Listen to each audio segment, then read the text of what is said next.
Kate Middleton and her mother-in-law over crown. Queen Elizabeth just shocked the world with her official announcement about who will take her place as King and Queen of England, and Prince Charles is not happy. Because he's been passed over, cut from the line of succession. He will not be king, the Queen just announced, and instead his oldest son William and his bride Kate will be the next King and Queen of England. Advertisement.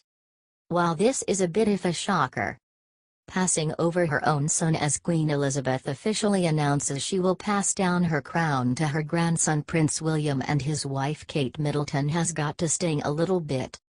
Prince Charles is officially out in the British monarchy's line of succession. Advertisement. Her Majesty realized that William and Kate are the future, said a palace insider. She has spent 65 years making sure that the House of Windsor survives, and she sees William and Kate as having the energy and star quality to do the job in a modern world. Queen Elizabeth will always do what is best for the long-term health of the monarchy. Another well-placed source said. With all the drama that has surrounded the royal family over recent decades, Elizabeth realizes the monarchy no longer has the respect and power it once had, another source said. In her eyes, William and Kate are the two people who can turn that around. It is a heartbreaking decision for Prince Charles, according to palace insiders. Things have been a bit strained between William and his father since the Queen's decision. But they are slowly getting used to it.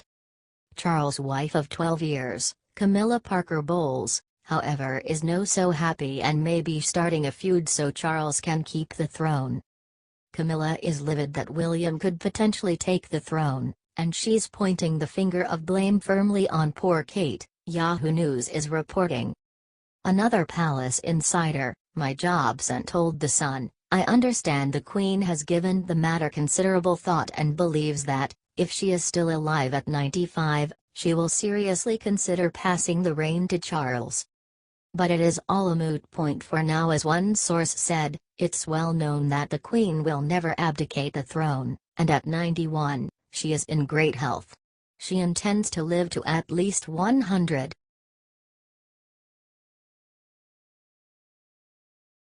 Busted police cuff and stuff liberal who destroyed Durham Confederate statue.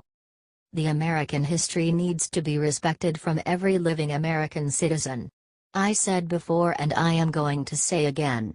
Vandalism is not quite the thing we all need right now. Not only the liberals are breaking this nation's spirit, they also started breaking monuments and memorials. The newest historical memorial that has been vandalized was the Lincoln Memorial in D.C. Luckily the vandal who did it was caught, was a woman and left admirer as well. Patriot report says that a North Carolina Central University student was arrested Tuesday in connection with a Monday night protest in which a Confederate statue in front of Durham County's former courthouse was pulled down. Takaya Thompson used a ladder to scale the podium on which the Confederate soldiers' monument stood, then climbed the statue and wrapped a strap around it so other protesters could pull it down.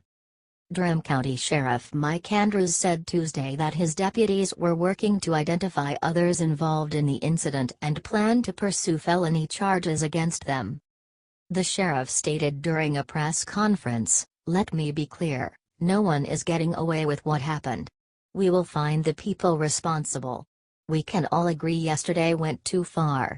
Yesterday was not the Durham that I know." Regardless of what this monument memorializes in our history, the destruction of this figure was unlawful, and it represented an inappropriate action, he added. There is a lawful way to gain the attention of our state to address the desire to move, remove or make substantive changes to a public monument. Patriot report also reveals that some Durham residents said Tuesday they were appalled by the protesters' actions, saying opposition to what the statue represents should have been handled differently.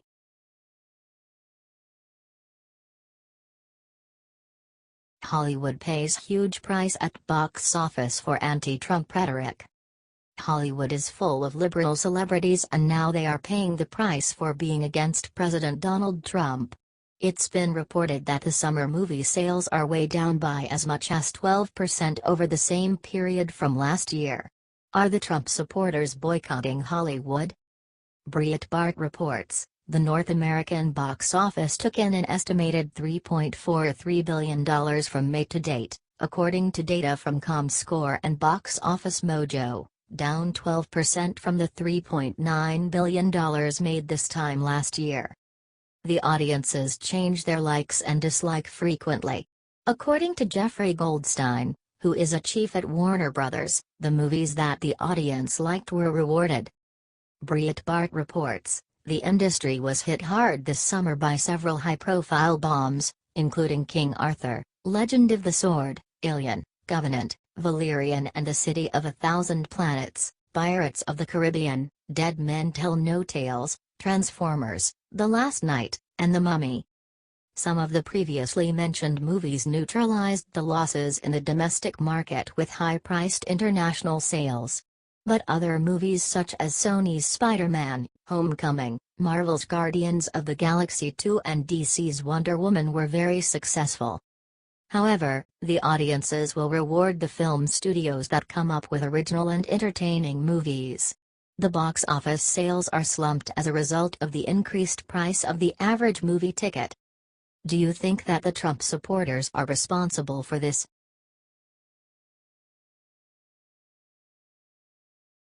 Trump just shot 11 arrows into heart of VA bureaucracy and soldiers are cheering. President Trump just signed into law some help for our military and their families that was long overdue. This new law drastically changes education benefits for service members, veterans and their families. Advertisement. For the better. Thank you, President Trump. The legislation is known as the Forever GI Bill and had strong support in Congress, passing unanimously in both houses. Advertisement. Today our commitment to support and care for the men and women who have served our great nation has been reinforced with the signing of the Harry W. Colmary Veterans Educational Assistance Act of 2017, Representative Phil Rowe, Republican Tennessee, chair of the House Committee on Veterans Affairs, said in a statement. This legislation will enable veterans to use the education benefits they've earned through the GI Bill when and how it suits them best, setting them up for future success in whatever career they pursue. Our student veterans are some of the very best of this country and I'm proud we can support them with this new law. The 11 deadly arrows Trump just shot into the heart of the VA bureaucracy that changed GI Bill for the better are: 1. There's no longer an expiration date.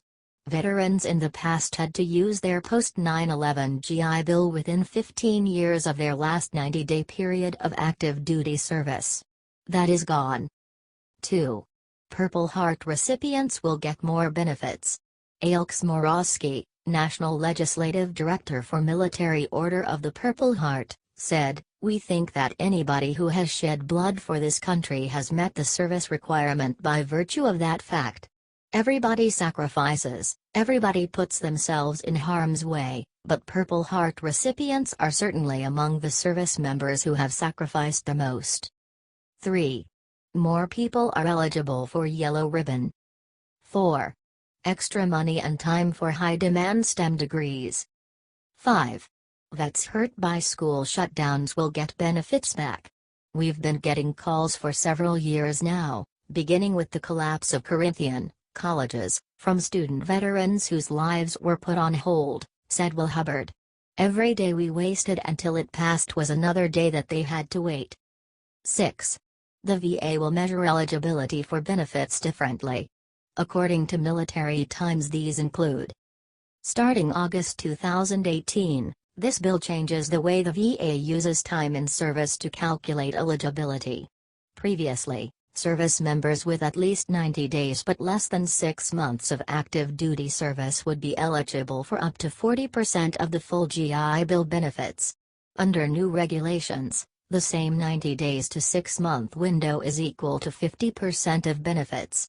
Service members with at least 6 months and less than 18 months of service will be eligible for 60% of benefits. This change will tend to benefit reservists more due to the nature of their service, according to a spokeswoman for the Senate Committee on Veterans Affairs. 7. Reservists can count more of their service toward eligibility. 8. Housing stipends will decrease slightly.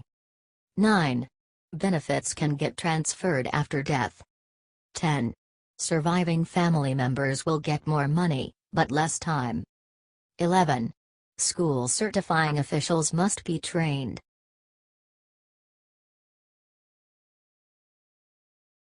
Sarah Palin breaks silence on lawsuit that may bankrupt New York Times.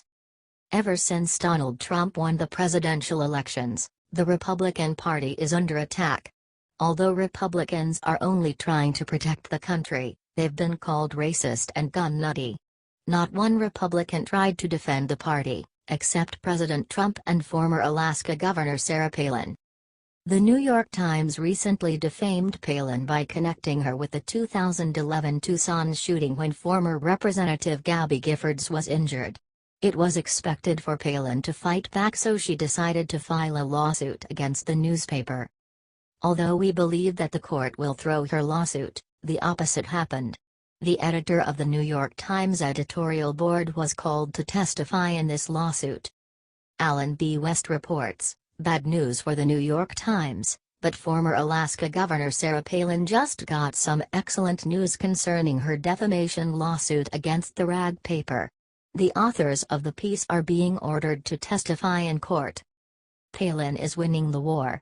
It's unusual to get a testimony in this kind of a lawsuit, but when a journalist is involved, then things are different. With the testimony, her lawyers will have all the information in order to win her case. My Right America reports, basically, it comes down to this: if the author of the NIT editorial knew that Gabby Giffords' shooting had nothing to do with Sarah Palin, the author is in huge legal trouble.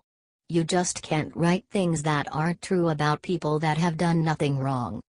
So, the big question is this: how does the judge determine whether or not the author knew he was writing BS?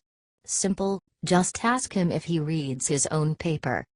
The newspaper actually published a story saying that Palin isn't responsible for Giffords' shooting. This means that the editorialist is either guilty or just a horrible journalist. Palin also wants $75,000 for compensatory, special and punitive damages. This is an awful day for the New York Times.